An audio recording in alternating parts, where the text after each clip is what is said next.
And we are back with the third segment of the GSMC Basketball Podcast, presented by the GSMC Sports Network. And in this third segment, we are going to talk about Chris Paul signing with the San Antonio Spurs and teaming up with the alien, probably one of the best rookies to ever set foot on a basketball court. One of them, obviously, I still think LeBron James is one of the best rookies, but Victor Wembanyama is a very, very close second. Like, if you put Victor over LeBron, I have no problem with that, honestly, but, Victor Wembanyama, whoops, that's not Victor Wembanyama. Oops. That's Victor Wembanyama right there, the alien, as they like to call it. And there's Chris Paul. Chris Paul is 6'3", by the way, or 6'2", however you want to call it, and he looks like a toddler compared to Victor Wembanyama. And the way that this signing ended up happening, it was a lot happened to that caused this to happen. So the Warriors, they were holding Chris Paul, and they've also been holding Andrew Wiggins for trade offers. Now, I find it very, very, very odd how, the Warriors, they really wanted to trade Andrew Wiggins. Here comes a trade, and they decline it. And the trade was supposed to be between the Warriors and the Chicago Bulls. Now, Golden State, they obviously, Klay Thompson, he's on his way out, so they were preparing for him to leave, and the Warriors, they obviously wanted to add some talent to replace Klay Thompson, because that's the thought process. Klay Thompson is going to end up leaving. But one thing that they ended up doing was they ended up turning down a trade from the Chicago Bulls that would have sent Zach LaVine over to the Golden State Warriors. Now, Zach LaVine, the Bulls, and they've been struggling to try and trade Zach LaVine. They almost cannot trade Zach LaVine because, the amount of money that he has on his contract, a lot of teams are going to be, they could potentially be in the second apron if they do take that player. But, this, it's really sad how the Bulls, they really want to trade Zach LaVine, but not a single team is interested in getting Zach LaVine. It's really, really unfortunate, and it's a really bad situation that the Bulls find themselves in. They're trying to find a new home for Zach LaVine, and Chris Haynes, an NBA insider, he recently revealed that Chicago attempted to send Zach LaVine to Golden State. In exchange, the Bulls wanted to get Chris Paul and Andrew Wiggins, as well as a couple of picks, I believe. But let me see. The Warriors, they declined it, which again says a lot about Zach LaVine's overall value league-wide, because, everyone is declining trade left and right for Zach LaVine.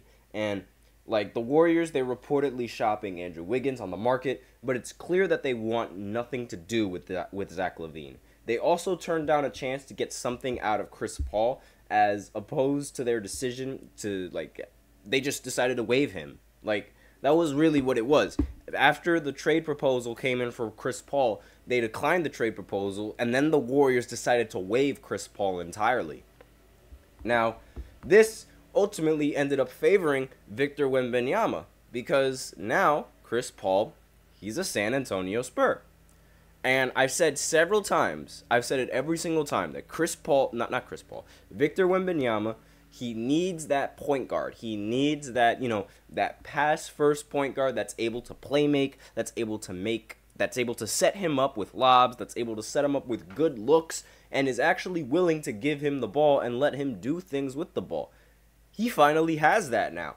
Chris Paul, while he is, relatively old, and arguably, according to some fans and, according to the media, and, just based off of the numbers and what he's done previously in his career, he's a little bit, I don't want to say he's washed up, but I will say he is rather old. He can't do this forever, but his longevity is ridiculous, I just say. But as a playmaker, he hasn't lost a step whatsoever.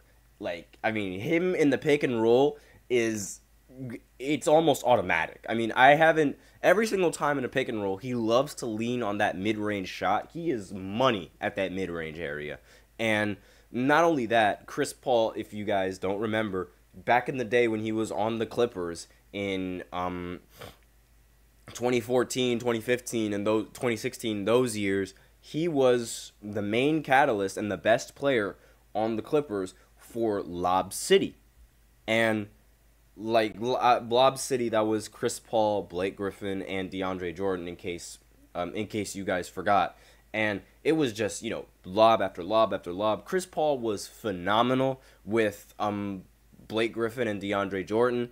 Unfortunately, it didn't translate in the postseason, but this isn't really like.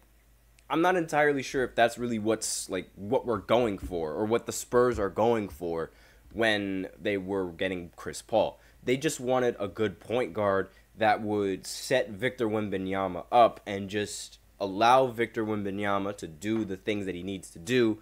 And I really think this is actually going to help Victor in the future, because Victor in his rookie season, that was arguably the worst that we've seen Victor Wembanyama, which is scary because he almost won Defensive Player of the Year. Almost. And obviously, he won Rookie of the Year unanimously. Anybody that was saying he wasn't going to win Rookie of the Year is just a hater or doesn't understand basketball. Like, he was by far, like, the best rookie in that entire class. And he's only going to get better. Now, with Chris Paul, they might accelerate just how good he's going to be. Now, I genuinely think, there's not really much effort that Chris Paul would have to put into this either. I mean, he is 7'4". In a pick and roll, this is going to be deadly. And, because no one can really go up there and catch the ball, with him. And it's really going to be a sight to see. It's Lob City Part 2. This is what I call it. Lob City Part 2. It's going to be a phenomenal thing to see. I'm very excited for the season and for Victor Wembanyama to ball out. And I honestly think that sending Chris Paul over there, while he might not be the young point guard that I wanted to pair with Victor Wembanyama to be, the duo for long term, this will help them. This will help them for a while, just for the 1 year that he has it, just a little bit. And if Victor can learn, maybe Victor can learn a couple of things from Chris Paul, because one thing that separates Victor from every other center is the ability to handle the ball like he's a guard. He has a crazy handle. From the clips that you can watch it from clips, you can watch it from everywhere. He has a crazy handle for being a center. Obviously, I'm not saying that he's the only center that has a handle, but his handle, for being a rookie, it's incredibly solid. So the fact that he has the play style, that he's able to play like a guard, will obviously it's going to benefit him in the long term with his game. But he could learn a couple of things from Chris Paul, and how to be a facilitator, how to be a passer, how to be a much better passer. He could learn that, because one of the weaknesses about Victor Wembanyama's game is arguably the fact that that his passing isn't up to par. That was the only stat that he wasn't leading all rookies in. Now, obviously, that might not necessarily be his role on the team, so you're not really expecting him to get the assists. But if he could learn from Chris Paul, the importance of, passing, where to make the right play, how to do this, how to do that, that could expand his game, to a whole new level. Just being a passer and then he would literally be a 7'4" point guard, which is scary to think about. It is very, very scary to think about. And really, I'm very excited. The sky's the limit for this guy. And Chris Paul, he's gonna throw so many lobs to Victor. It's gonna be so much fun to watch. Maybe now the Spurs, as a team, they might. Not to mention, another thing that Chris Paul brings, is his leadership. He is a pretty good leader in the regular season. Again, this is only for the regular season, because as much praise as I'm giving Chris Paul, he is notorious for losing in the playoffs when he shouldn't lose in the playoffs. Notorious. Like, he's blown several leads before in the postseason, and he's blown several 2-0 leads, he's blown 3-2 leads, he's blown 3-1 leads. Like, it happens, and it's really, it's really unfortunate that a point guard with the resume of Chris Paul is only going to be remembered as a playoff choker and somebody who can't get it done when the lights shine the brightest. That's really, it's unfortunate, and I really wish that wasn't the case. But this is going to help Victor in the long run, for the regular season. But that's all I have for this third segment. So now we will go ahead and go into the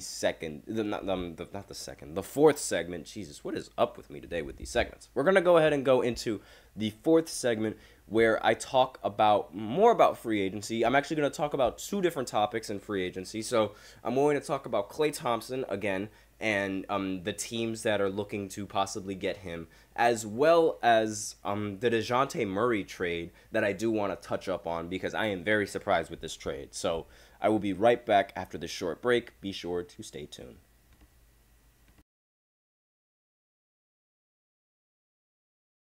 For the best and latest podcasts available anywhere, go to the podcast app on your cell phone and type in GSMC to access free content-rich podcasts on health and wellness, book reviews, sports, entertainment, relationships, social media, movies, technology, finance, and even weird news. Subscribe and download the GSMC Podcast Network's family of shows, available everywhere podcasts are found.